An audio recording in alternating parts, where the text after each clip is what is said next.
That's more like it. Hey boy, Rico, don't let him have it.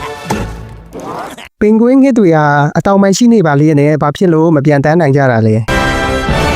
ပြီးတော့ဒီအတောင်ပံတွေကိုသူတို့ဘယ်နေရာမှာအသုံးချနေကြတာပါလဲ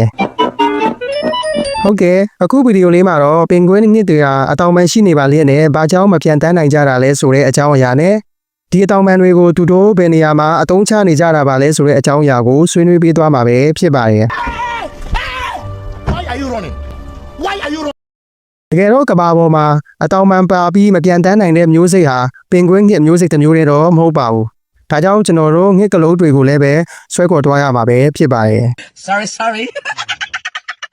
ငှက်ကလေးအုပ်တွေကကဘာပေါ်ကခြေနှချောင်းတော်ဝါတွေထဲမှာအလင်းမြန်ဆုံးပဲဖြစ်ပါတယ်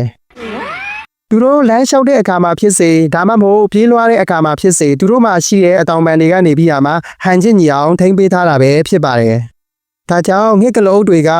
သူတို့တွေရဲ့အတောင်ပံကိုဒီလိုကိစ္စမျိုးတွေမှာအဓိကထားပြီးအသုံးပြုနေကြတာလည်းဖြစ်ပါတယ်ကဲဒါဆိုပင်ဂွင်းငှက်တွေကတော့သူတို့ရဲ့အတောင်ပံကိုဘယ်နေရာမှာအသုံးချနေကြတာလဲ How? I don't know. ပင်ဂွင်းငှက်တွေရဲ့အတောင်ပံတိဆောက်ပုံနဲ့ပြန်တန်းနိုင်တဲ့ငှက်တွေရဲ့အတောင်ပံတိဆောက်ပုံချင်းကမတူပါဘူးပြန်တန်းနိုင်တဲ့ငှက်တွေရဲ့အတောင်ပံဟာ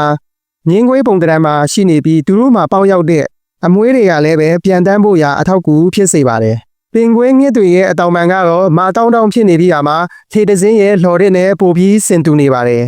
ဒါကြောင့်ပင်ဂွင်းငှက်တွေဟာသူတို့ရဲ့အတောင်ပံတွေကိုရေကူးဖို့နဲ့ရေထဲအမဲလိုက်ဖို့အတွက်အဓိကထားအသုံးပြုနေကြတာပဲဖြစ်ပါတယ်ပြန်တန်းနိုင်တဲ့ငှက်တွေရဲ့အတောင်ပံကမိုးကောင်းကင်မှာပြန်တန်းဖို့ဖြစ်ပြီးပင်ဂွင်းငှက်ရဲ့အတောင်ပံကတော့ရေအောက်မှာပြန်တန်းဖို့ပဲဖြစ်ပါတယ်